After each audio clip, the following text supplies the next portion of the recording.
I'd like to welcome everyone this morning to our special committee meeting on Lost. And at this time, I'm going to ask my good friend Dale Washburn, Representative Washburn, to open us up in a word of prayer. Thank you, Mr. Chairman. Our Father in heaven, we are deeply and sincerely grateful for all you have done for us. You have blessed us beyond which we would have ever imagined. And we thank you especially for the great privilege of living in the great state of Georgia. Thank you for the privilege of serving in the Georgia House. We ask that you'd guide our meeting today, give us wisdom, help us to all think clearly and to make the right decisions at the right time. And we ask these things in Jesus' name. Amen. Amen. Thank you, Representative. I'm looking around. I see a lot of honored guests we have, but I see one special guest. Chairman Stevens, would you like to introduce your guest for us today? Thank you, Mr. Chairman. I'd love to. This is my grandson. His name is, and some of you, since I did the Film Development Act a few years ago, his name is Bo Dukes. Bo Duke. Well, Bo Duke, welcome, and we're glad to have you here today. Well, folks, we have a pretty we have a limited schedule today, and we have several speakers lined up, and we're going to have probably 2 or 3 of these meetings. So if you don't get something that comes up that you want to hear about, I promise you will probably be in the 2nd or 3rd meeting. But I wanted to start. I was requested by Austin Gibbons to be first. I think Austin had another engagement he had to get to. So without further ado, I'm going to open up the floor. Austin, if you'd like to come up.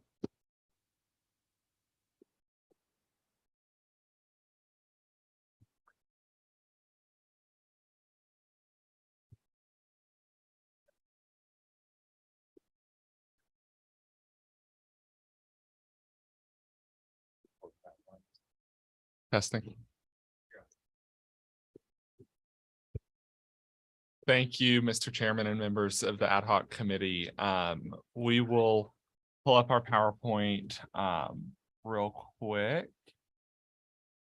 and get started discussing kind of DOR's role in administration of these many different local taxes. So we'll start with some introductions, talk about sales tax in Georgia, background and administration of local sales taxes, and then touch briefly on uniformity issues. And so with us today, we've got Chester Cook, Deputy State Revenue Commissioner, Francis Watson, Assistant Deputy Commissioner for External Operations.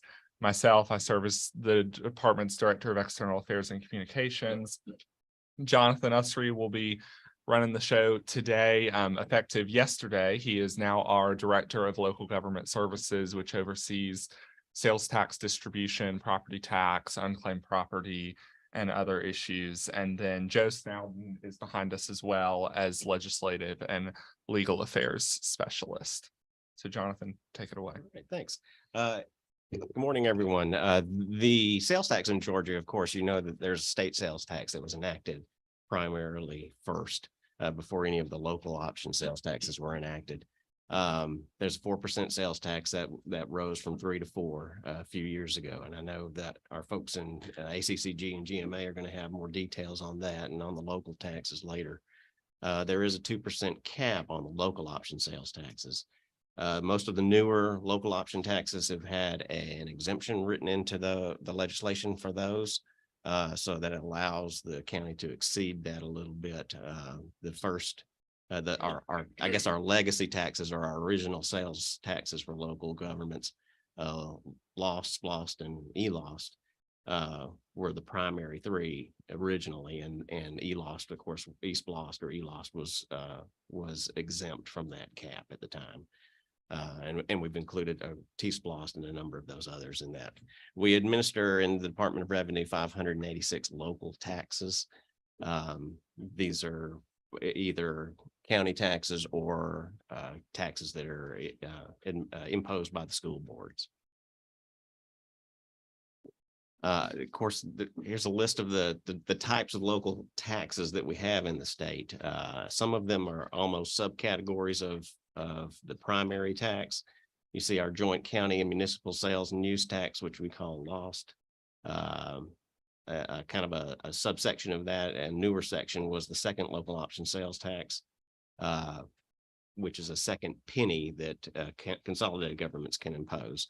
We have our homestead option sales tax, then a section for county sales and use taxes, which includes SPLOST, eSPLOST, and more recently, the Consolidated Government Coliseum Project Sales Tax. We haven't given that one an acronym yet. I assume that's going to be a Coliseum SPLOST. Water and sewer projects and cost tax is our most, or municipal option sales tax, originally imposed by Atlanta, and now 3 other cities in Fulton County, with College Park actually straddling Clayton and Fulton.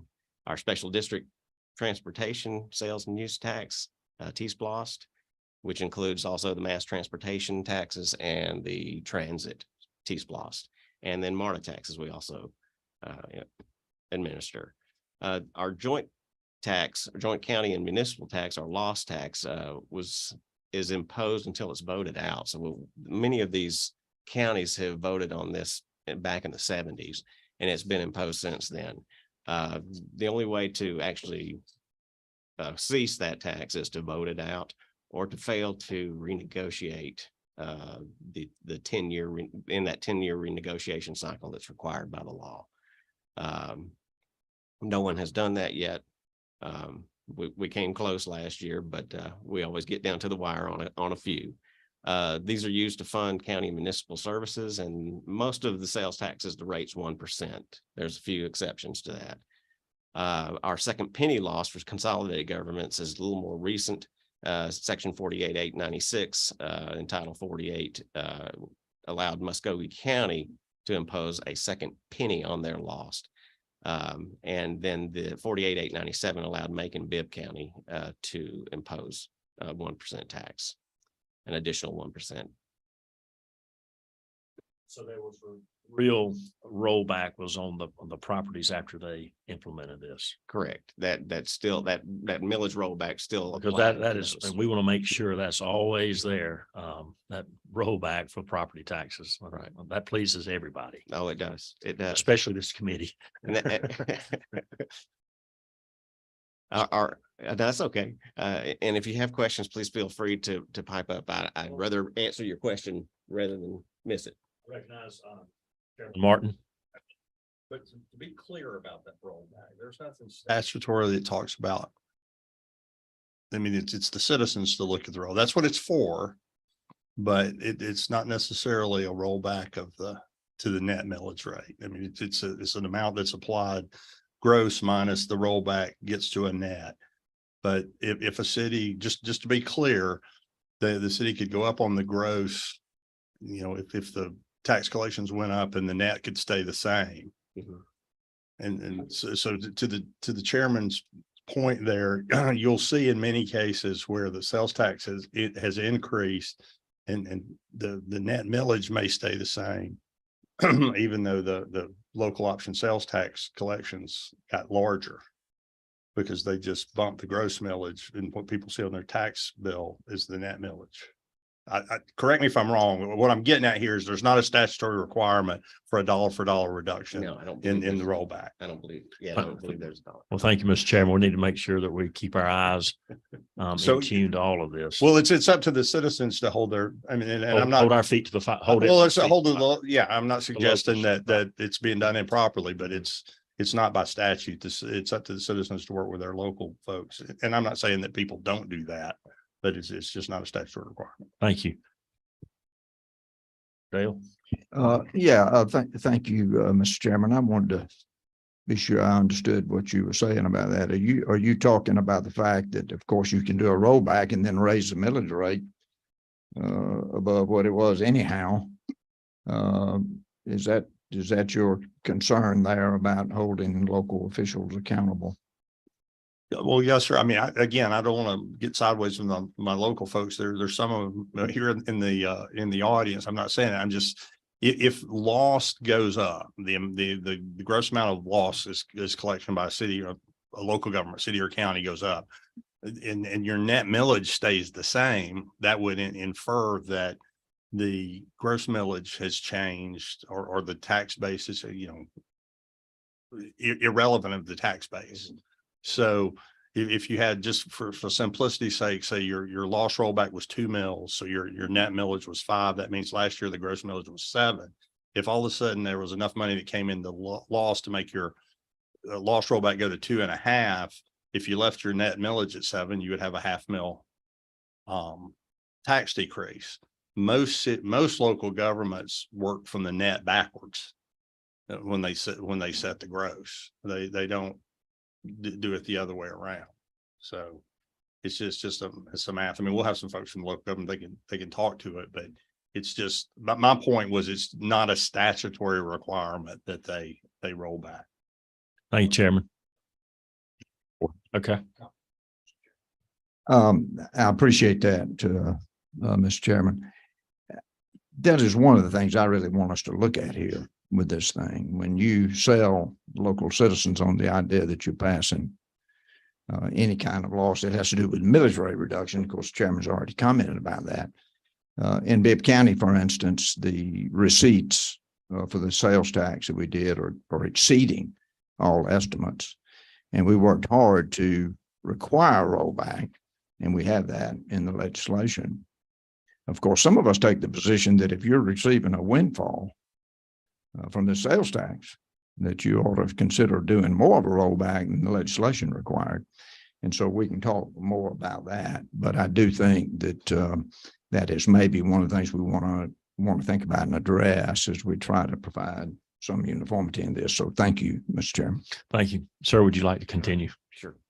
Our next tax is Article 2A. It's I consider it a subsection of loss, even though it's its own tax. There's 3 parts to this section. Part 1 is the original homestead option sales tax, and that was originally Rockdale County and DeKalb County that had imposed those taxes. A host cannot be imposed if a loss is imposed in a county, and so DeKalb and Rockdale have never had a lost tax. And when Part 2 was enacted, DeKalb County switched to an equalized homestead option sales tax, which required they also pass a SPLOST in conjunction with that. If one failed, the other failed. So they had to both pass in order to impose that. There were some equalization payments that happens with Part 1, but Part 2 made it a little more clear. And I believe the cities were more interested in going that direction, as well as the county. There was too much room for interpreting that Part 1, I believe. Part 3 is fairly new as a revised homestead option sales and use tax, and we do not have any counties currently that impose that part of Article 2A. Our next section deals with 3 taxes: SPLOST, eSPLOST, and the Coliseum SPLOST. Of course, the homestead tax follows that same method that the loss did, where it's imposed until it's voted out. These taxes are imposed for a specific period of time or a specific money amount. Right. SPLOST, generally the max is 5 or 6 years, depending upon certain circumstances. ACCGs and GMA will discuss that a little bit more. But if you have an intergovernmental agreement and some certain capital outlay projects, then that they can impose that for 6 years and also run it for the full length of time without any regard to the amount of money that's collected. The eSPLOST, the maximum imposition is 5 years. And this is going to the school boards. And then we have the Coliseum SPLOST, which just became effective in April of 2023. It cannot be renewed once it is passed. And it's at a lower rate than 1%. Some of the counties actually don't use the maximum rate. We've got a couple of counties that will impose a SPLOST for 2 to 3 years, and I'm not sure what the reasoning behind that is. They never go for the max, and I don't know if it's just easier for the citizens to vote for, knowing that it's not going to run a full 5 years. That's just a guess on my part. Water and sewer projects and cost tax are most tax. Like I said, Atlanta imposed this in October of 2004, and then East Point College Park in Hateville in October of 2022. So the the tax that's collected in these cities foremost goes directly to the city. It does not pass through the county's hands at all. We send it directly to the cities. So they have complete control of that. Whereas the other taxes are going to go either to the county or based upon a negotiated percentage, it will go to cities as well, like the loss tax. This follows a federal consent decree from the early 2000s, this most tax, which there were a number of issues about Atlanta's water and sewer system. I think that's how we got around to having this tax. I think we have another question. Yes, sir. So just to be clear about that, so currently the most tax is only to be used for water and sewer Correct. currently. Mhm. Thank you. Our transportation special local option sales tax, T-SPLOS, there's three articles that cover this kind of section together. A lot of times we lump them together because they are transportation or mass transit or related. Article 5 is the original one that came out, and that's the regional T-SPLOS, and at DOR we call it T-SPLOS 1. There's one per region. When they are passed, they're voted in for 10 years. And we just had a renewal this year. So we just finished our first 10-year cycle from 2013 to the end of 2022. And on that transportation, that T-SPLOS, is that for roads, bridges, It is. There's a number of projects rails? that are listed on there. Okay. And then DOT and Georgia State Finance and Investment Commission actually handles kind of how that money goes out. We don't send the regional T-SPLOS directly to the counties. That passes through GSFIC and then back to the counties. I'm not sure exactly how that works when it gets out of our hands. The 5A is going to relate more to single county T-SPLOS. We call it T-SPLOS 2, which allows a single county, if they're not in a region that maybe their region didn't pass a T-SPLOS, they can impose a T-SPLOS just for their county for specific projects in their county. That's the special district mass transportation sales and use tax, but that section also encompasses the ability for Atlanta and Fulton County to have their own T-SPLOS separate from one another. So what's imposed within Atlanta, the city of Atlanta as a T-SPLOS does not go out to any of the rest of Fulton County, and vice versa. The Fulton County T-SPLOS is not imposed within the city limits of Atlanta. Their rates are lower, 0.5%, I believe, for Atlanta and 0.4% for Atlanta. I'm getting that mixed up with the MARTA tax, the Atlanta MARTA tax, and 0.75 for Fulton County. And then 5B, Article 5B is special districts for transit purposes. That one we almost had a county or two a couple of years ago, Gwinnett and Cobb, that could have come in on that, but right now we do not have anyone that imposes that tax. But that's a 30-year, that can be imposed up to 30 years.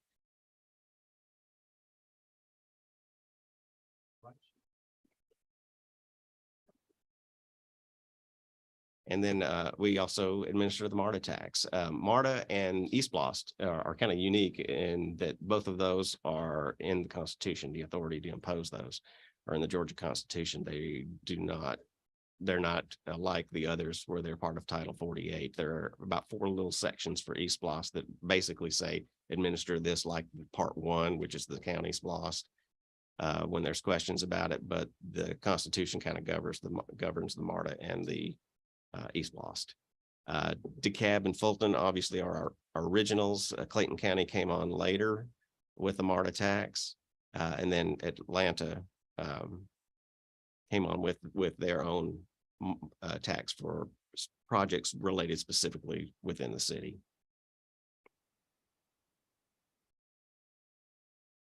And then we had just a couple of things about maybe uniformities. Of course, these are all different taxes and they're for different purposes.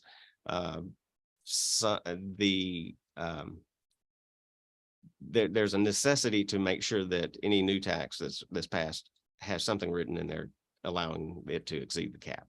If you want the sales tax to grow in a particular county beyond this 9%. I believe that is the current max that you could have possibly.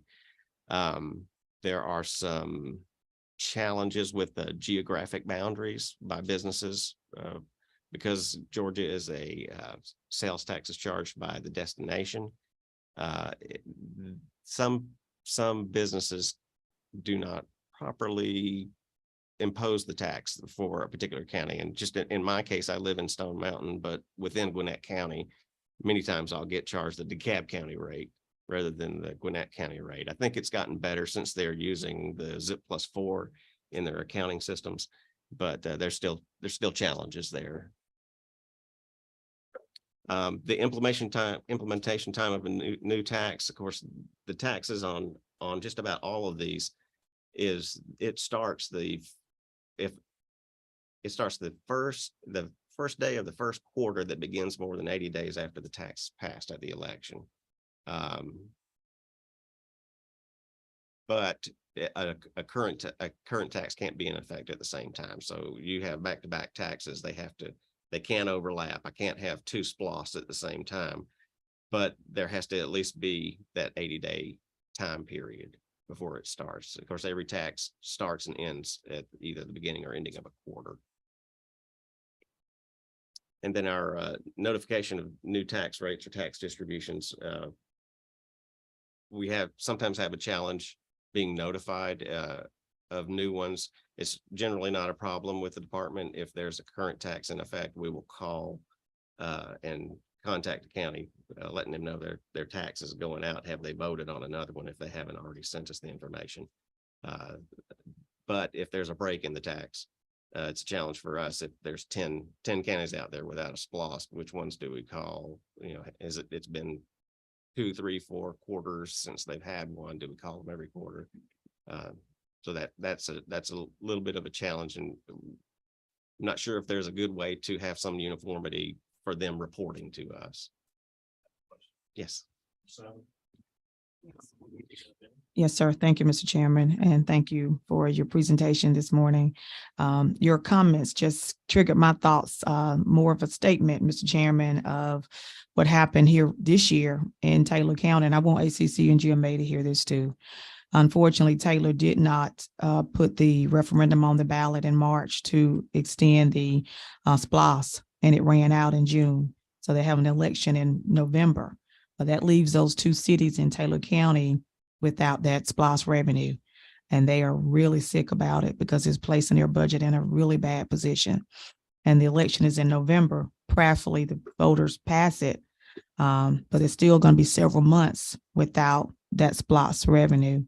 And so with that being said, I know we've had some discussion, but I just want to publicly bring it out. Are you aware of any other counties in this state that have experienced such a delay or failed to call for a referendum in time to continue these SPLOS? In my 20 years dealing with this, I've known of 3 counties that's happened to. We usually try to contact them, like I said, ahead of time. We will send out a letter 18 months ahead of time. Hey, this is when your projected end date is, and then we'll start calling. But like I said, if we get to that break period and it does have a break, then we don't really have any other recourse. There's nothing else that we can do to continue the tax. But I appreciate your willingness to call, but it's really the responsibility of the local government to keep that in. Yeah.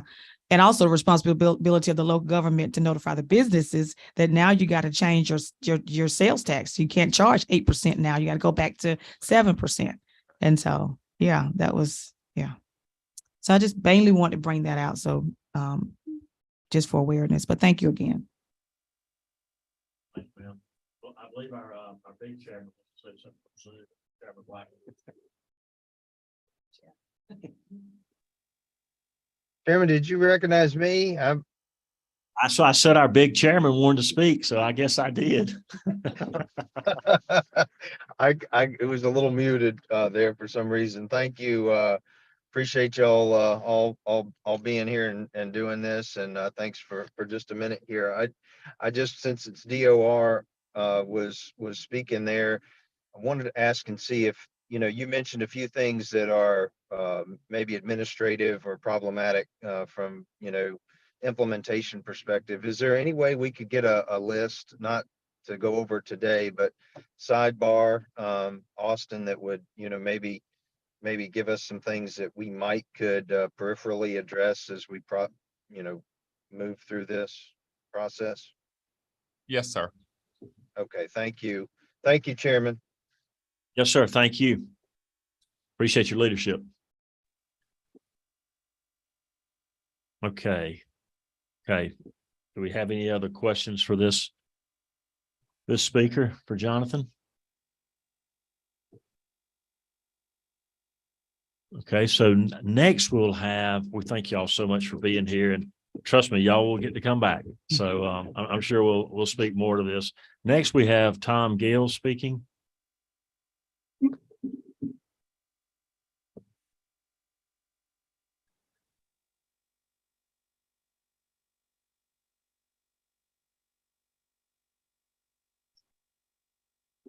You'd introduce yourself and your people you have with you. I certainly will. Thank you, Mr. Chairman, members of the committee, and young Mr. Bo Dukes.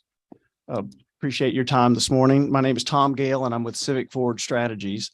And I've got with me Mayor Kuvion from Gainesville and Mayor Kurt Ward from Brazelton.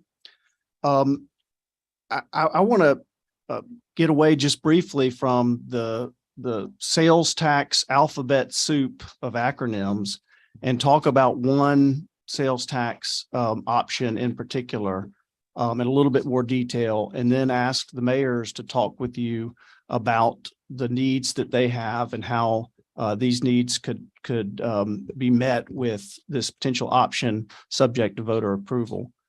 So I want to go back 19 years ago. The city of Atlanta, as many of you probably recall, Mayor Shirley Franklin had just taken over the helm as mayor and realized that they faced not only a federal lawsuit that required the city to fix their water and wastewater and stormwater problems, but they also faced billions with a B in costs. And the challenge at that time was how to pay for it. And they had a lot of options, but one option they didn't have was to tap into the sales tax base to capitalize on all of the visitors that not only tourists, but those who come to Atlanta daily for their work. They didn't have that option, and the legislature at the time decided that it was important to give Atlanta a municipal option sales tax. That tax has been in place ever since and has had numerous iterations. I think they're on their fourth or fifth term of four-year term of imposing that tax. And the costs are still recurring at the city of Atlanta. This past legislative session, Representative McCollum from the Hall County area represents the city of Brazelton. He recognized a need that Mayor Ward's going to talk to you about in a minute.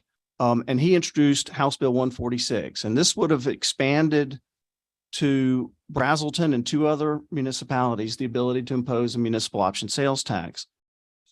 Even Royston and Allentown. Allentown, yeah. Yes, sir. And so the current law on municipal option sales tax allows for water and sewer project costs. That includes storage, treatment, purification, distribution, capital outlay, stormwater, sewage collection, and disposal systems. And so it's the uses of the most in current law are limited. As the folks from DOR explained, this legislature in 2021 expanded access to a municipal option sales tax to three other cities. Those three cities, Representative Bodie sponsored the legislation, and it went through Ways and Means. And those three cities are College Park, East Point, and Hapeville. All three of those cities put that option before their voters, and on 73% voted for it in College Park, 71% in Hapeville, and nearly 70% in East Point. And those taxes are in place now, helping to pay for the costs that those cities' water and wastewater systems are incurring now. There's been a discussion, and I'm glad Chairman Blackman is zooming in. There's been a discussion of will the legislature continue to entertain piecemeal changes to local sales tax law? And that answer is going to be up to this committee and up to the Ways and Means Committee as a whole and the General Assembly ultimately. But a couple of the other sales taxes that were touched on, I think are worth bringing up.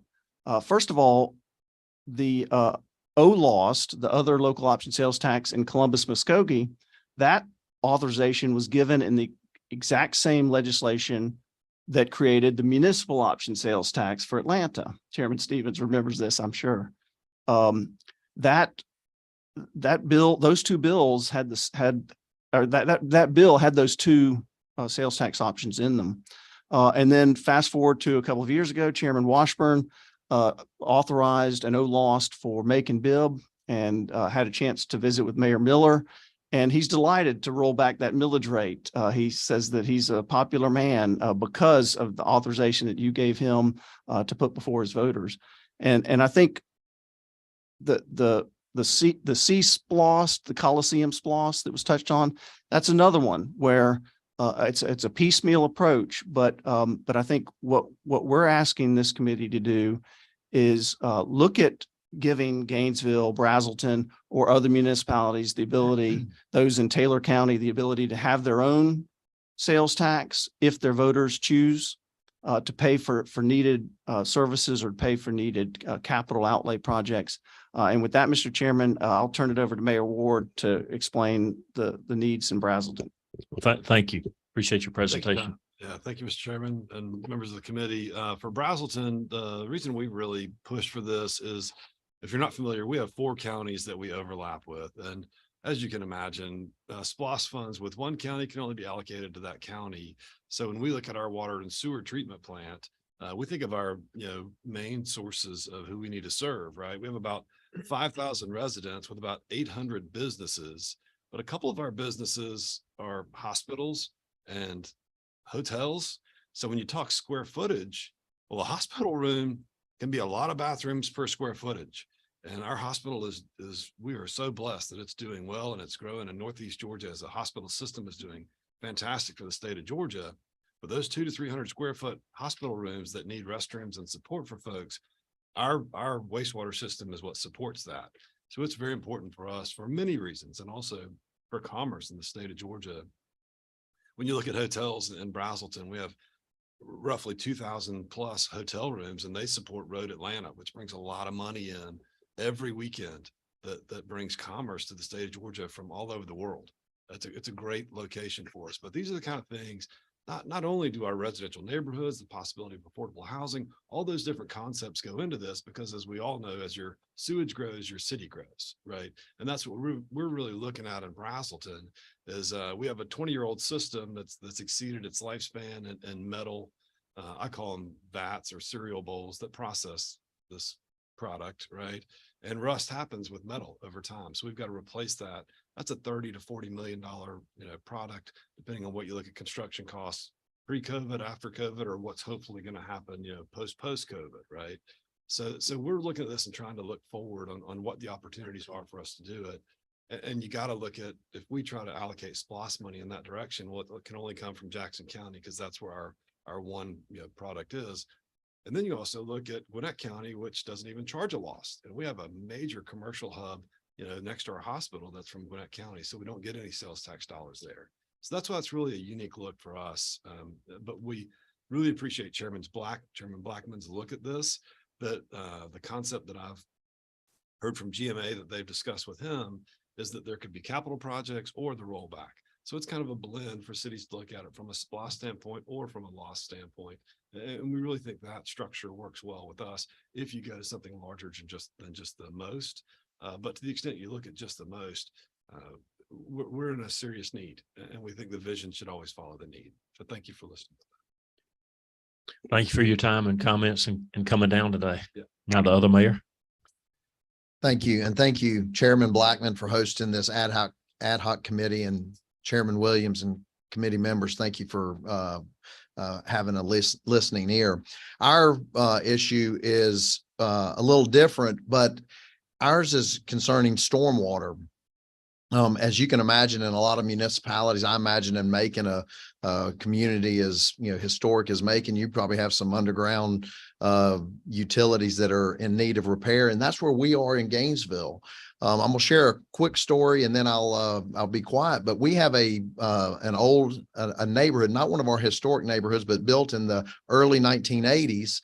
Where the contractor goes in and puts his utilities in. And now here we are in 2023, they are compromised. We have this piece of this hole in the ground is about 8 feet deep, 6 feet across.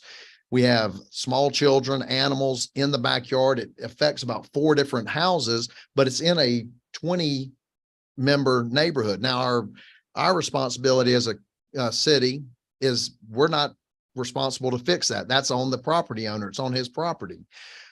This fix is going to be about a $500,000 fix. Their choice is the 4 property owners can fix it themselves, $125,000 each, or they can get together with their HOA and assess each HOA member. Well, what do you think the other 16 HOA members who aren't directly affected? They don't want to pony up, $20,000 for this fix in their neighbor's backyard. That being said, we're looking for a solution on how we can help assist our communities. This is an example that I gave you, but this duplicates itself throughout Hall County, 200 times. And ultimately what we look at, or what I look at is, in my role as in government, is government should do for the community what it can't do for itself. I can tell you this, if you came to the Cuvion household and you told us that we needed to pony up $125,000 to fix something like this, we would not have the money. And I know most of our citizens are in that position as well. Thank you. We have a question from the Zoom. Chairman Blackman. I think I tried to unmute. Am I unmuted? Yes. Okay, well, thank you, Chairman Williams. Thank you, mayors, Tom, for coming. I had a question for Mayor Cuvion. You mentioned, we see these splost. I don't know if you can ever imagine one going from whatever, a penny back down to zero. You mentioned that y'all are more focused on water with yours. I wondered if that was an option for you. And I was a little bit curious. You wearing a green jacket today? No, that's brown. My apologies. I was letting him answer.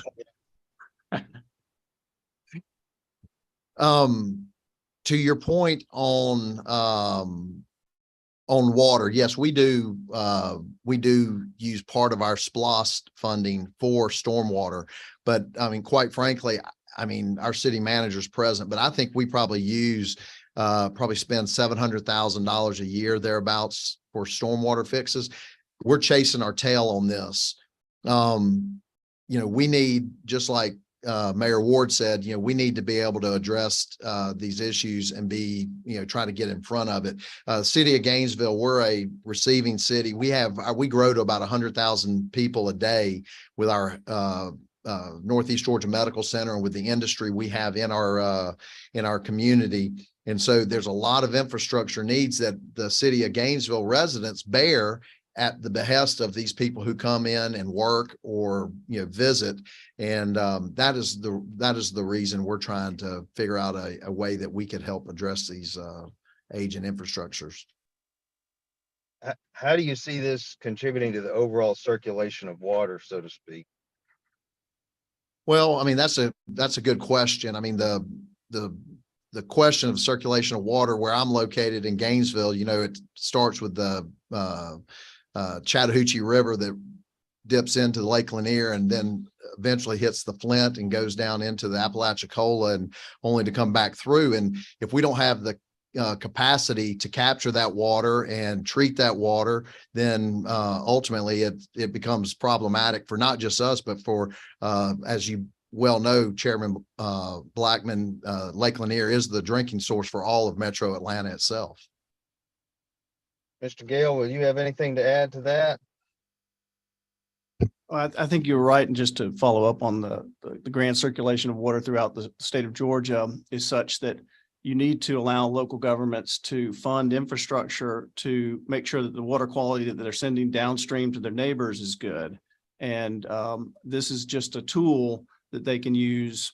They don't have to use, it's an option, of course, but it's a tool that they can use to ensure that the water they send down south towards Chairman Williams' neck of the woods is of good quality for the other users downstream.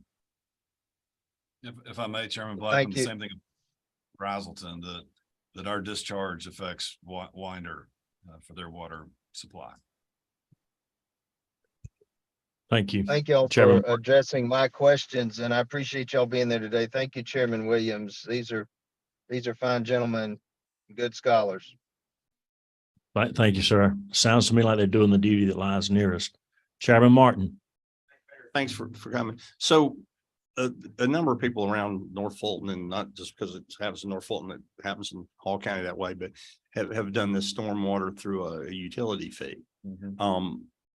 So you just want another option, or have you looked at it through a utility fee? I mean, I know it's, you know, it's a zero-sum game. If you need money to do stormwater, you either get it, you know, at the register when people are buying things, or you put it, you know, on a bill. And so, Yes, sir. so I asked the question. Yeah, Chairman, thank you for that question. And yes, we have gone down that rabbit hole of the stormwater utility. I mean, quite frankly, you know, the way I look at that is if we put it in a stormwater utility, we're putting a tax on our taxpayers that will never go away. It was hinted about the SPLOST, about, you know, the viability, you know, the chairwoman from Taylor County talked about how hers went away you know, when she didn't want it to. But the point is, if you do it by way of a SPLOST in a most, then the taxpayers, they're making that decision if that's what they want to do with their money, as opposed to a city council implementing that tax on their citizens. Because I think we all know once that tax goes on there, you know, depending on other councils in the future to remove that tax, it's going to be on there forever. Gainesville also sits in a unique situation. I'm not sure if you're aware of this, but we provide the water for all of Hall County, or most all of Hall County. And so the stormwater, it becomes complicated when you start putting that tax on the water bill, because then you have so many customers that are not within the city. So it's not just as cut and dry. So we're trying to figure out a way that would be fair to our taxpayers. And again, I'd like to reiterate that we do have an unusually high amount of people that visit our community that do put a burden on our infrastructure. So, you know, is it fair for the city of Gainesville's taxpayer to be, you know, having to keep up with all that infrastructure when day in, day out, some of that is being burdened by, created by outsiders? Fair enough. Thank you. Well, I appreciate you gentlemen coming today. And like the chairman said before, thank you all for your support. And we certainly will be looking to address these issues in the future. And thank you for being here. Mr. Chairman, may I just follow up for the gentleman from Brazelton? I mean, Sure. I think he mentioned it, but you know, they are in specifically a very unique situation with multiple counties. Yes. It's and the gentleman from Gainesville as well, you know, has a unique situation around Lake Lanier, but it's not as if we all have our, you know, local governments deal with. He's getting along with 4 county chairmen. Some people have a hard time getting along with one. So I know he has. I don't envy him in that Right, regard. I know he has a tough burden to bear. And may I just add that Representative McCollum would be here today had he not been selected for the Legislative Leadership Academy, which begins today in In Athens. Athens. But he. Now, do you think saw you'd that. rather be in Athens than Atlanta? I mean, go figure. No comment. Boom. Thank you, Mr. Chairman. Thank you. Thank you all for your time. Next we have, is it Ryan? Ryan, are you next? Yeah. Come on up, please, sir, and introduce yourself and who you have with you. And for the committee, if y'all ever have any questions, I mean, these guys really know their stuff, and they have been a great support, and look forward to working with them some more. Well, sometimes the blind lead the blind, I guess.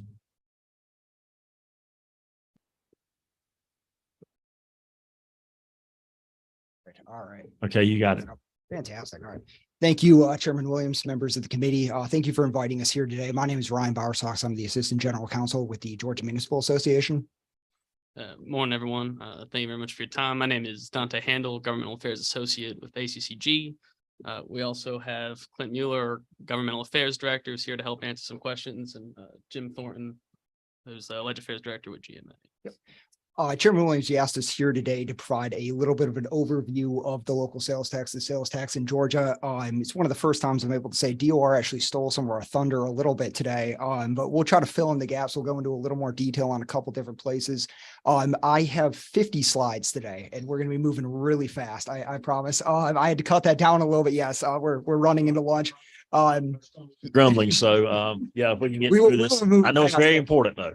Said that just to say, if we do move on someone very fast, just please ask questions. And of course, if we are invited back on any of these specific taxes, we are happy to come back and dive deeper into all of them. So. These all will be posted online as well. So. All right, so starting with just a little bit of an overview, as DOR mentioned, the state sales tax rate is 4%. So everything we are going to be talking about today is in addition to that 4%. The 4% is collected statewide. It is for the general fund. It is subject to exemptions that are found in OCGA 48.8.3 and other general laws. And there's about over 100 exemptions to the state sales tax rate. Moving into the local sales tax rate, it ranges from 2 to 5% in addition to that 4%. So we have somewhere between 6% to 9% in various areas of the state. Generally, these are collected on a countywide basis, except as mentioned before, for some of those municipal option sales tax that do exist.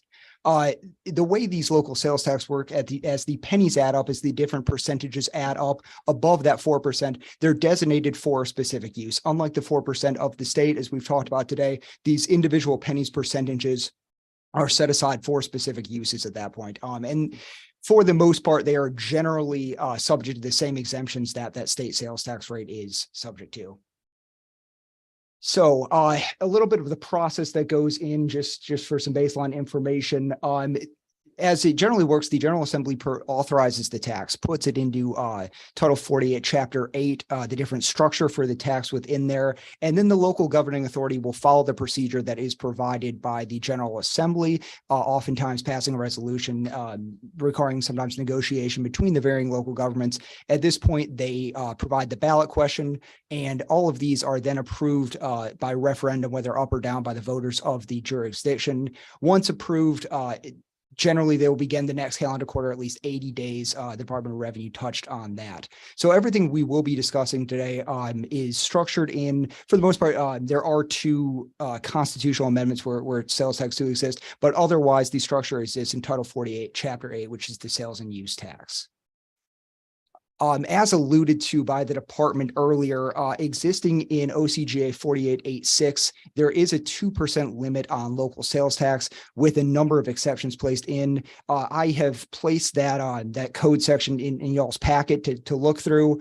It is obviously a very confusing code section as it references all these different sales tax that do exist. We've put within the slides, though, the exceptions that do exist within that code section to that 2% cap. Generally, outside of that, the only sales taxes that are subject to that cap, we're going to be talking about the lost and SPLOST that do exist, that were some of the early adoptions of the sales tax. So leading into, we've put in a little bit of a glossary of terms, as Tom likes to say, there's a little bit of an alphabet soup to this area of the law.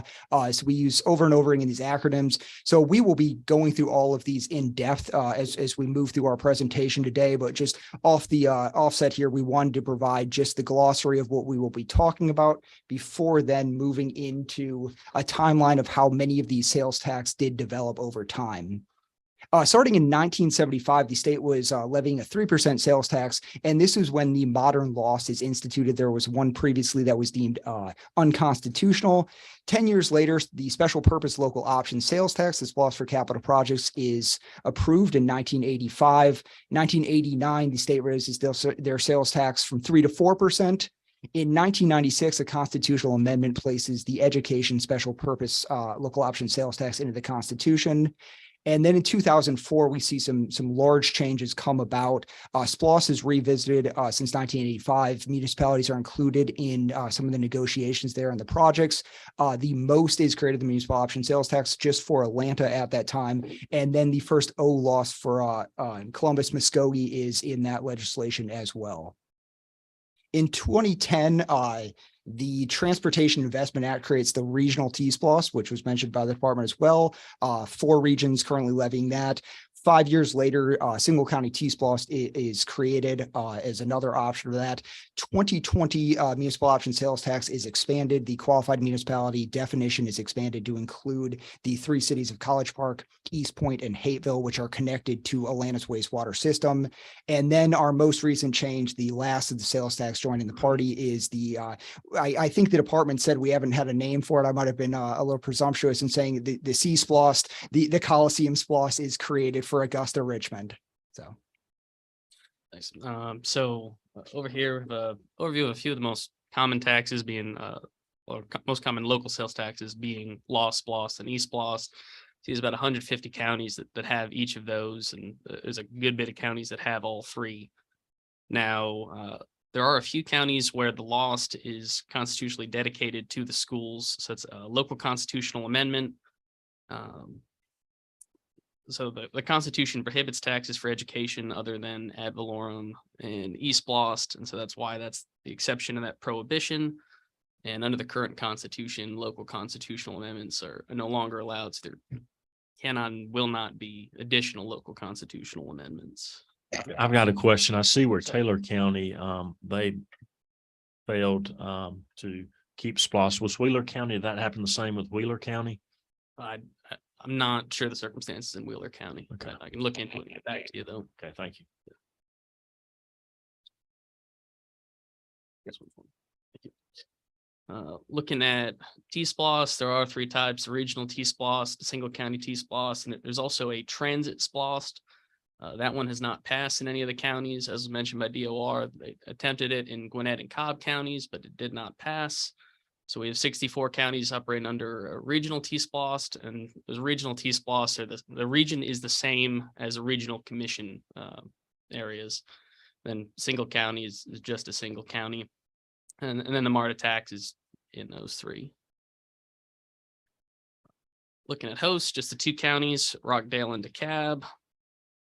Most in the 4 cities that Ryan mentioned earlier. And then it's commonly referred to as an OLOS, but it's a second penny of law. So it's in Macon Bibb and Columbus Muskogee. They're operating off of 2 different statutes. The Columbus one is tailored, so it only applies to Columbus. The Macon one could be expanded to any other consolidated government. And included in your packet from the Department of Revenue is a breakdown of all the sales tax rates by jurisdiction, which also has a code, which then tells for each jurisdiction which tax they are levying. The department does an excellent job in updating that anytime a change comes about on their website. So. And then we have a map trying to show everything overlaid on one map, all the different tax types, which you can see in the green is those are the counties that have law SPLOST, E-SPLOST. So that's by far the most common.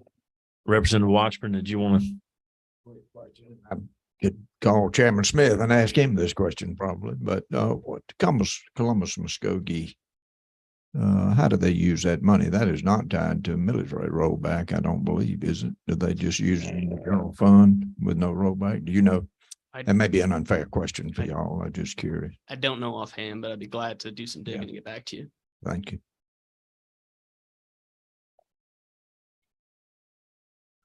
All right, so looking at LOST, so local option sales tax, 1% rate split between the counties and the cities for a distribution certificate filed with the Department of Revenue.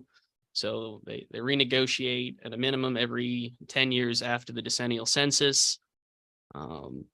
So that the county and cities representing 50% or more of the qualified municipal population. And then those other cities are absent municipalities. So it's possible for the majority of those cities to make a decision without the others. And if both sides fail to renegotiate, the LOST will terminate. Thanks, Dante. So we'll be talking about lost a little more in detail just because it is such a common tax and it is also on a lot of people's mind given what Dante just said. Every 10 years it is mandatory renegotiation following the decennial census. And so I know a lot of you have probably heard for the last year or so about the renegotiations going on. So we'll dive a little bit deeper into lost here.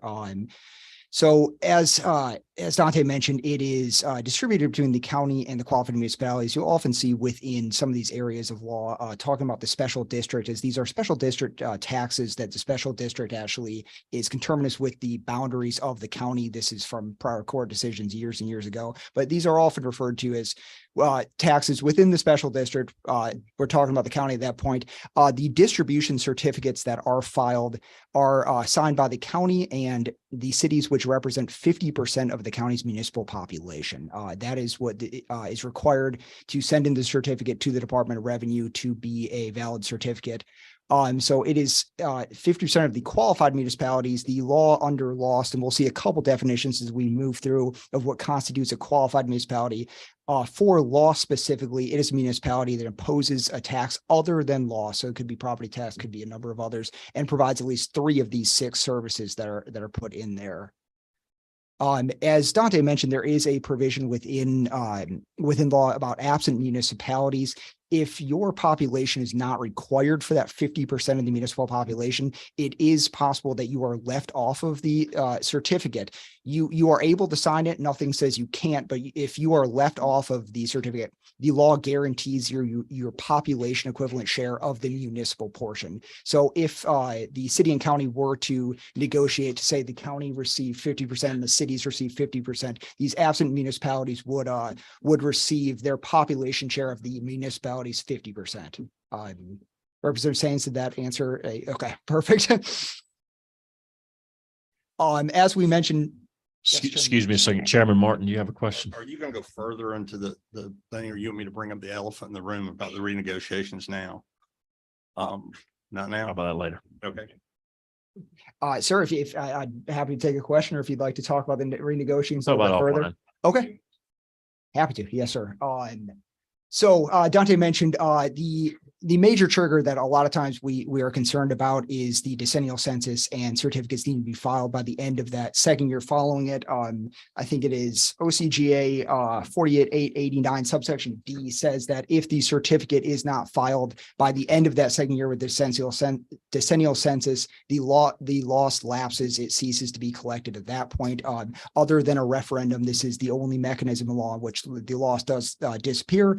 Otherwise, there are several other triggers in law in when the lost should be negotiated: changes in service delivery strategy, a new qualified municipality created within the special district, city population increasing by 15% by an annexation, a large annexation, or if a city no longer constitutes a qualified municipality, if the city ceases to exist or fails to meet that definition at that point, the certificate would reflect the no longer existence of a qualified municipality in the district. But again, we just went through the decennial census renegotiation. This is where a lot of focus is. So moving on to a little bit of the timeline of how this renegotiation works.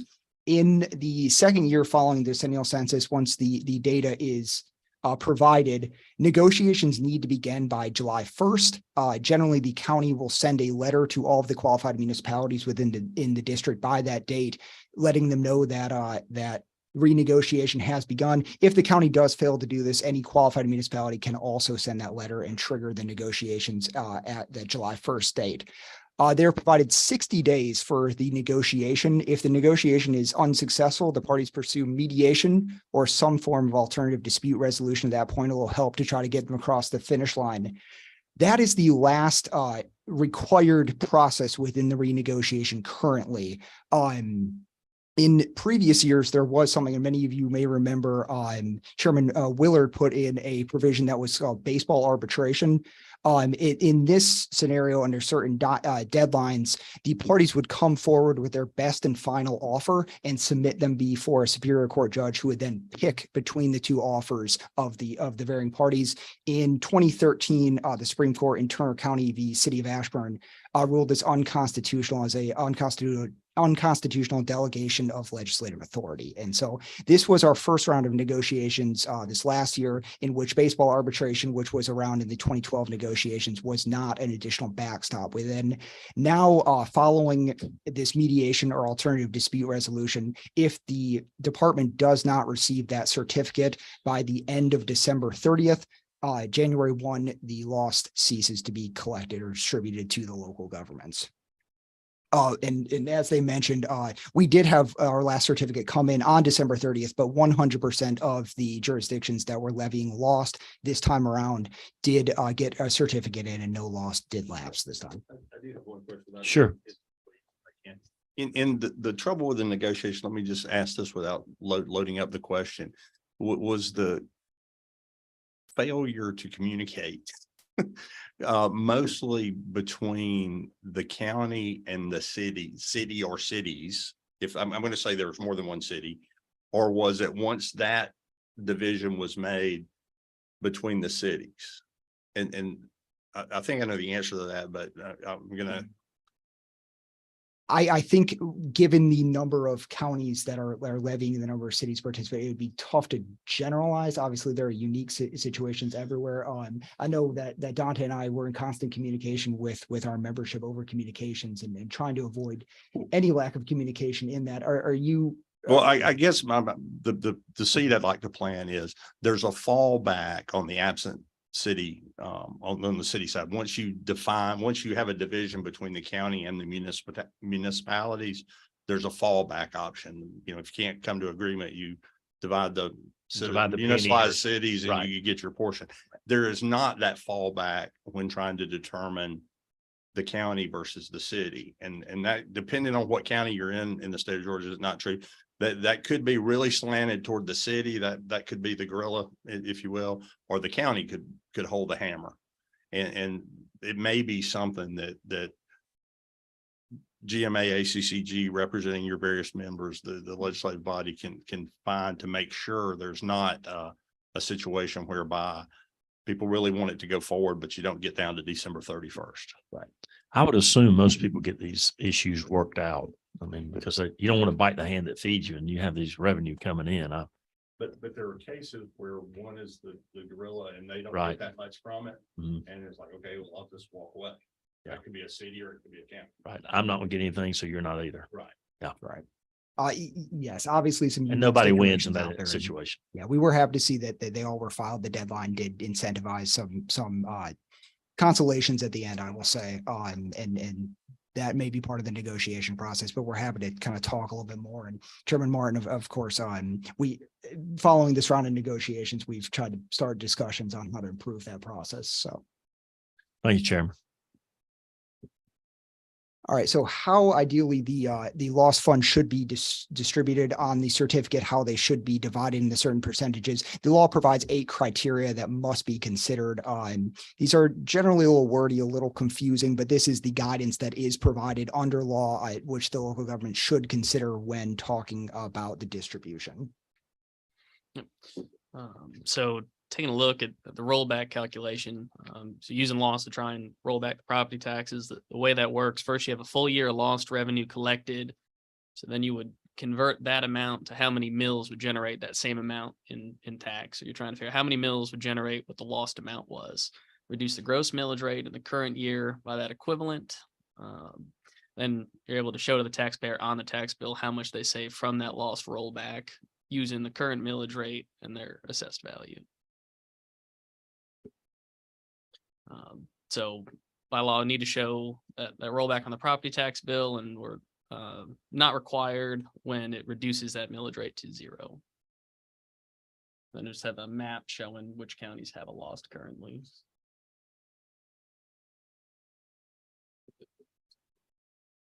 So moving on to the next tax type being SPLOST, so special purpose local option sales tax, rate of 1% split between the county and qualified municipalities, used for capital outlay. So these are projects approved by the voters in the referendum, so they know which projects were voted on. Can be levied for 5 years or up to 6 years in an intergovernmental agreement. And the county has the sole authority to implement the SPLOST. So talking a little bit more about how SPOS funds are expended, there are three options under law in which the SPOS funds can be used for capital outlay projects, for the retirement of previously incurred general obligation debt, or new debt can also be instituted in conjunction with the call. So that would have a double question within the ballot of whether the citizens of that jurisdiction want to levy the SPOS and issue the debt that the SPOS would be used for. Mainly it's thought of as SPOS is for these capital outlay projects. This is a pretty broad definition under OCGA 48.8.110. 48.8.111 provides a list of 14 eligible uses. Yes. Excuse me, Ryan. Chairman Bentley.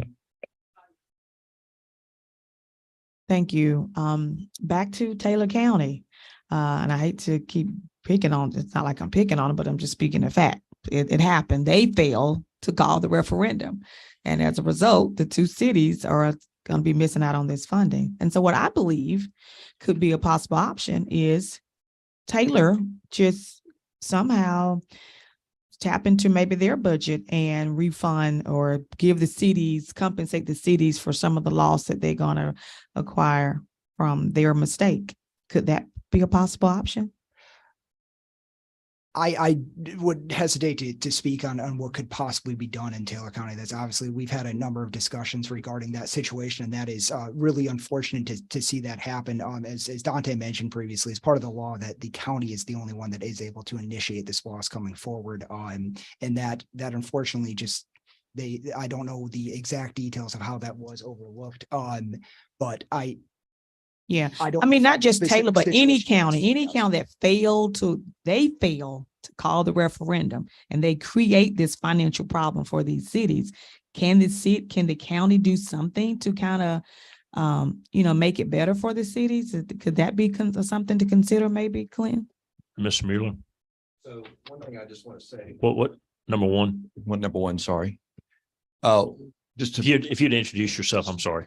Clint Mueller, I'm the Governmental Affairs Director for ACCG. Thank you. So I just wanted to make this point because I think it's an important one. I hear this a lot from legislators. I hear legislators complain about this. The SPLOST is a 5 to 6 year usually tax. It is a single tax for that time period. And once it expires, if you want to create the tax again, it's a brand new tax again. What I hear complaints from legislators about is I hear people calling this a renewal. And I don't like the fact that they're telling the voters this is a renewal, because it's not a renewal. It's not a renewal of the existing tax. It is a brand new tax. So again, it terminates. It's not in addition to, it's not a continuation of the current tax. The current tax terminates and stops. And then the elected officials have to make a decision whether they want to impose a new tax. And if they do want to impose a new tax, then they got to get their voters to approve it. So to Taylor County's issue, I think obviously the issue is getting the county and city officials in agreement to ask the voters to impose a new tax. For whatever reason, the county didn't do that. I don't know if that was based on they just dropped the ball. They wanted to do it. So they wanted to do it, but they just didn't understand the time frame or something like that. Just Okay. let the time frame go. Yeah. And so that's an administrative issue. Maybe what we do to address things like that is, I know DOR says that they try to remind local governments when they're coming to the end of their period and they got to make a decision. Maybe we can do something to help with that situation, because we don't want anybody not being able to go out for the new tax if that's what their choice is. But there may be some situations in the state where the elected officials actually make a conscious decision not to impose a new tax. And that's fair too. That's a policy decision. Okay, thank you. Thank you. Representative Washburn. Thank you, Mr. Chairman and Mr. Mueller for pointing that out. I think that's very valid to point out that it is not an extension. It is a new tax. And in that circumstance, don't they have to redescribe and reallocate what these projects are? I mean, Yes. these are Yes, new sir. projects and described for the voters to consider, correct? Right. Because it's a new tax, it could be a whole new set of projects. It could be a whole new set of the way they divide it up between the county and the cities. That's all new for the next tax. Thank you. Thank you. Representative Stevens. Okay. All right, thank you. All right, Ryan, continue on. Yes, Representative Washburn, that's a great point. Of the new tax, every time the SPLOST is brought up to be initiated within the special district, the cities and the counties will come together ideally to negotiate and talk about the different capital expenditures that they're looking to do, or whether to talk about geo debt at that point. And so they would, for a new 5 to 6 year period, have a whole new list of capital projects that they would be considering separate, as Clint mentioned, than the previous projects. So talking a little bit about how these funds are allocated among the city or the counties and the cities, there's a couple different options. The first and most straightforward of the option is what a lot of people think about when they think about SPLOST, that an IGA exists between the county and the cities about which projects they want to fund. Again, the IGA would be between county and qualified cities. I'll address that differing definition in a second here. There's no absent municipality provision within SPLOST as there is in LOST. There's no fallback at that point. 50% of the qualified cities sign on with the county. That is all that's included in the IGA. The law does seem to provide preference for the IGA. It allows it to go for the full 6 years with less mandates within it if the IGA is signed by the required parties. Otherwise, we start talking about level 1 countywide projects and level 2 countywide projects under the law. Talking about the qualified municipalities, differing from LOST, the definition within SPLOST is a city providing 3 of these services of the 12 services provided here instead of the 6 that are provided under LOST. And then moving on, talking about the level 1 countywide project. So this is one option that can be pursued when talking about a SPLOST. The county can decide that they want to pursue and expend the funds on level 1 countywide projects. They can do this without an IGA, without any agreement with the city. These are the functions of the county that are almost the traditional functions we think about as administrative arms of the state to help them administer the jails, detention facilities, health departments, courthouses, things along those lines. These traditional functions of the state are the countywide projects. A county can pursue just funding these projects, and the tax will run for either 5 or 6 years. If one countywide project costs enough money, it does run for that 6th year. And then the leftover funds, once these projects are paid for, the additional revenue that is collected is then distributed either by an IGA just for those funds or based on population at that point. The other option is that the county can pursue level 2 countywide projects. These are exclusive of level 1 projects. So you cannot double dip into that area. These are going to be more traditional capital infrastructure, roads, streets, bridges, libraries. 20% of the funds would be expended towards level 2 countywide projects. And then the additional funds collected outside of that 20% would be distributed by IGA or population. That is a more confusing area of law. Like I said, the most straightforward and most common area we see is agreement to spend the funds via an IGA, and the law seems to provide a incentive to do that, giving the 6 years full collection when an IGA, when an agreement between this cities and counties is in place. As just mentioned, when does SPLOST expire? IGA at 6 years. It can be 5 or 6 years with level 1 countywide projects, depending on the cost of these projects. Otherwise, it will be for 5 years, at which point the loss will stop at the end of that 5 years, but there is some time, as we've discussed, to renew it before the end of that tax.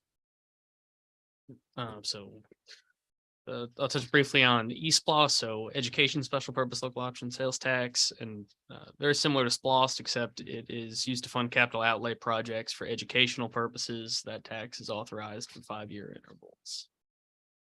And we also have a map of where that is throughout the state. Again, it's Now, is the eSPLOST that is controlled by the Board of Commissioners of the school board?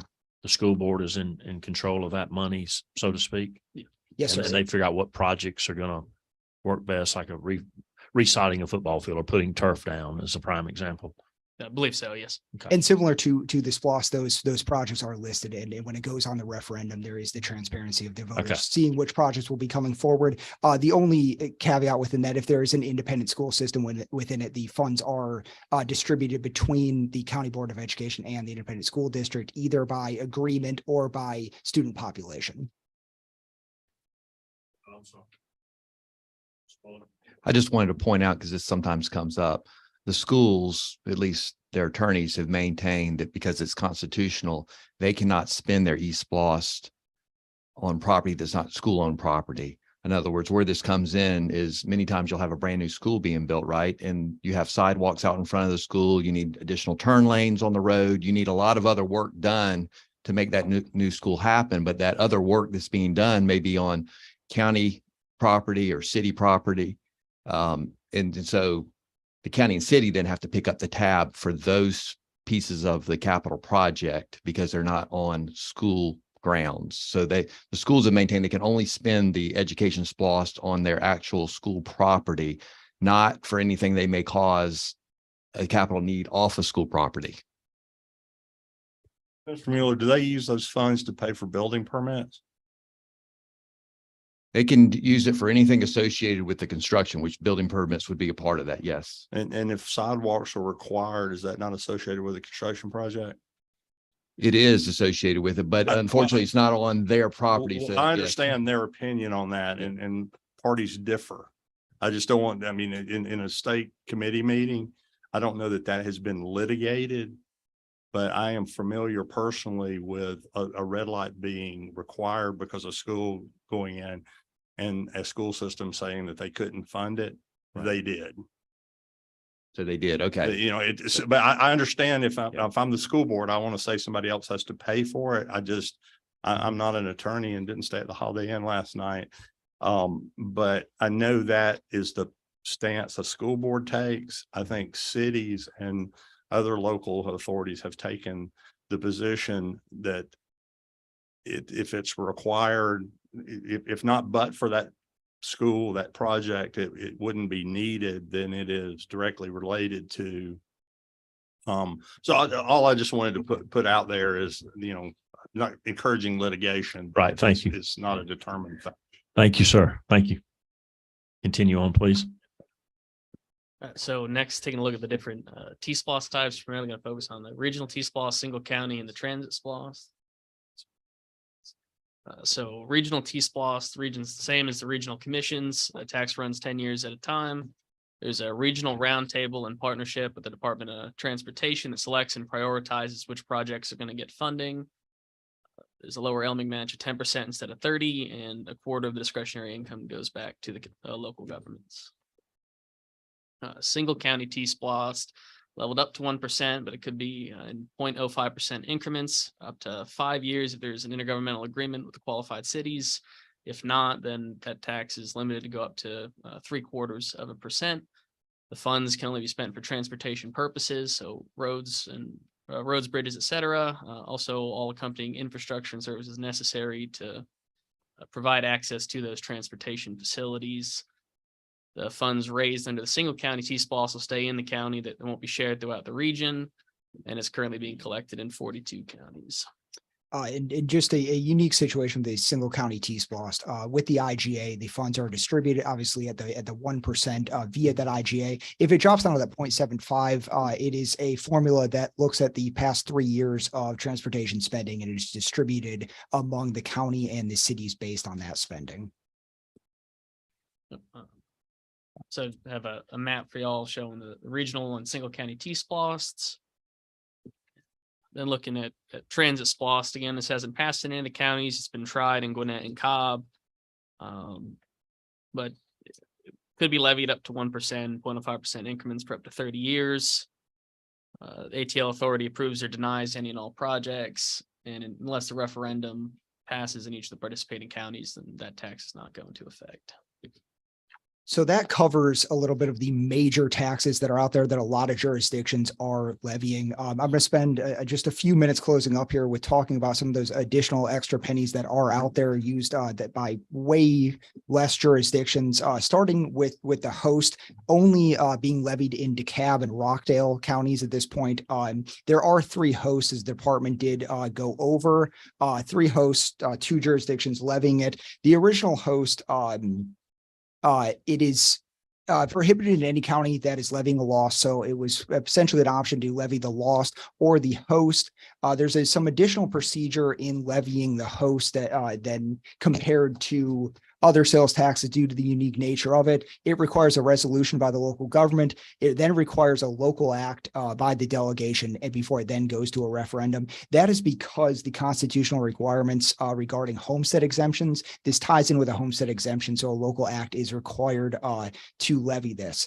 The host proceeds, 80% goes into property tax relief from the county only, the county millage, the countywide millage, that is levied on just homesteaded properties. So this does not, as opposed to a lost, how is often compared, this does not provide millage rate across the board reduction, only reduction from the county taxes on those homesteaded properties. Commercial properties do not see the benefit under this. And then under the traditional host, 20% can be expended for capital outlay projects. There are 2 other different hosts that do exist under law, generally referred to as the E-host or the R-host, the equalized homestead option sales tax, or the revised homestead option sales and use tax. The E-host is utilized by DeKalb. It was specifically put in law for DeKalb. It allows a county which was levying a host that also levies a MARTA tax to utilize this, and it created a conjuncture where the host tax is used entirely for that rollback of the countywide taxes, and it simultaneously created a SPLOST to add an extra penny and to replace that 20% capital outlay that was included under the original host. Moving on to the municipal option sales tax, the most, as Tom kind of talked about a little bit of the history of this, it was created in 2004 specifically for the city of Atlanta under unique situations that they were experiencing at that time. It has been long limited by, I've mentioned a few times, the various definitions of qualified municipality under law. We saw the certain levy of services by end of the lost or services under SPLOST. The unique definition of qualified municipality regarding a most talks about the amount of wastewater that runs through the system. So the qualified municipality definition under most it's a city that has the average wastewater flow of 85 million gallons per day within their system. That is how they originally in 2004 limited this tax just to the city of Atlanta. It was the only city that met that definition. In 2021, House Bill 160 by Representative Bodie revised the definition of qualified municipality to allow cities that are connected into that large wastewater system experiencing similar issues that Atlanta did because their connection with the system to also levy a most within their jurisdiction for the water and sewer projects. This brought in College Park, East Point, and Hateville. All referendums were approved as well following that change in law in 2021. So as of right now, 4 cities across the state, all within Fulton County and College Park, split between Clayton, all within this metro Atlanta area, are the only 4 that are levying the most at this point. The department included the extra pennies of lost under the lost. I've broken them out a little bit at the end here to talk about what we sometimes talk about, these other local option sales tax. They are these additional lost pennies that 2 consolidated governments are levying at this point. In 2004, and also that bill which revised SPLOST created the most, the additional provision 48896 was created for a special district optional rate increase. This was created specifically for Columbus Muskogee. They have a property tax freeze there, and so they allowed them to have this extra penny, which would operate as a loss because of that tax freeze. If I just may, Mr. Chairman. Excuse me 1 second. Hold on 1 second. Thank you, Mr. Chairman. And I'm sorry, I didn't know we would get this minute ago when I asked you the question about Columbus Muskogee. That property tax freeze, is that a freeze of assessments Uh, or the millage rate or both? It is a freeze of assessment. It operates like as almost like a floating homestead exemption, whereas the base year value is locked in and the Yes, homestead I remember exemption. that now. Yes, So sir. when you buy the house, your value stays the same, Clint, But unlike the floating homestead exemption, it's broader, it applies to all property, not just homesteaded property, and the mechanism that they used to implement that was local constitutional amendment back when local constitutional amendments were allowed. So to replicate what they've done, you all don't allow that because you don't allow local constitutional amendments. so it can't be done anywhere else.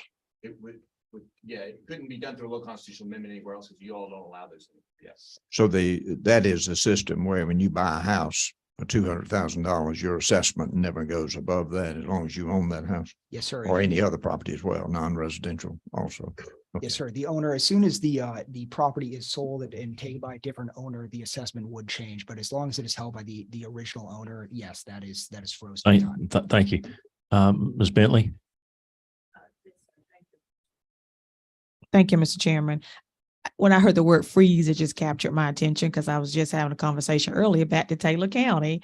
Taylor County residents, there's some residents that are requesting that the county consider a freeze, basically similar to what you just described in Muskogee. I was wondering, was that going on anywhere else in the state of Georgia? And so when you mentioned Columbus, it just got my attention, but I would like to learn more about this possible freeze because I know that is something that has been submitted to the local county commissioners and they're going to be reaching out to me to have further discussion. Of course, I'm happy to talk a little bit more about the various property tax the relief that is out there and options in a freeze or a base year floating homestead exemption. Chairman Stevens could probably talk way more about his invention over there on that one. But there are a number of options that the local delegation can pass a local act and then is provided to as a referendum to the voters to deal with the various assessment raises that can exist. So. And then the other OLOS that does exist, as we've talked about a few times, is in make and bib. The additional provision 48,897 allowed for a optional rate increase of the loss from 1% to 2%. Within the first year, it was a mandatory 5 mil rollback. And then in subsequent years, looking at the collection from the previous year, you would calculate it as you would another lost rollback. And then finally, the CSPLOST, which is, as I mentioned, the latest one to join in 2023, passage of House Bill 230, adds a Part 3 under Article 3 of SPLOST of Chapter 8 and allows a qualified consolidated government to levy a 0.5% sales tax for a Coliseum capital outlay project. The definition of qualified consolidated government in this situation was a consolidated government which has 2 or more municipalities within their boundaries. I think it was some unique drafting to apply just to Augusta under that one, but it is for the Augusta Richmond James Brown Arena project that they're hoping to complete. It was obviously passed into law this last year, and we are expecting a referendum in November to approve that tax in that jurisdiction. And then you were going to discuss what the other states around us are doing. Yes, so I have a table for y'all, taking a quick look at our bordering states. So in Alabama, their average combined sales tax rate, state and local, is a little over 9%. Florida, mainly about 7%. There's only one county that's at that 6% rate. And I guess allow me to backtrack for a moment, but Georgia, the vast majority of the counties are at 7 to 8%. It's just two, maybe 3 that are at 6%. And then one county at 9. So majority are falling in that 7 to 8% range. Looking at North Carolina, all of the counties tend to be around the 2 to 2.75% range. So that puts them a little bit under us. And then South Carolina, majority are similar to us at a 7 to 8% range. A few are at 9 and a few are at 6. And Tennessee only has one county with their lowest rate of 8.5. For the most part, they're 9% and up. And at this point, we are happy to take any questions on any of these slides. I know we moved really quickly. As I mentioned, there's a lot out there, but as I said in the offset as well, if we are welcomed back, we are happy to talk in more depth on any of these as well. So. Well, I think in interest of time, it being 12:30, if we have any pertinent issues that come up, we can certainly hold them maybe till the next meeting unless there's something that somebody's dying to ask, or if maybe the chairman wants to ask a question from Zoom. Chairman Blackman, are you good, or do you have anything else? Or anyone from Zoom have any questions? I may be muted, Mr. Chairman. Oh, you're good. You're good. can hear Okay, you. I was just gonna, compliment you on a great job today and thank all of the presenters. I thought we got some good information. It's certainly a lot to wade through and we've got plenty of months to do that, right? Yes, sir. Listen, I appreciate everyone attending. I appreciate the questions. I appreciate the presenters because they made this easy for me. And in the next few weeks, maybe we can get a game plan and maybe we can have another meeting and maybe be a little cooler outside when we reconvene. But thank y'all so much. And I hope y'all all have a great day. Because it's the Strawberry Queen, I will let her make this one statement. I and just that's have a it. request this, please do not schedule the next meeting to be Wednesday, September 20th. Is there something happening Wednesday, September the Yes, 20th? there's something big happening right here at the state capitol on Would you Wednesday, please September indulge us? 20th at 2:00, and everyone in this room is invited to be right here at Are 2:00 you- out Where are front. you registered so everyone can have you a nice gift, or does cash work better? So everybody can witness me get married on September 20th. I'll be changing from Representative Bentley to Representative Stinson. So you all invited and bring plenty of gifts. Congratulations.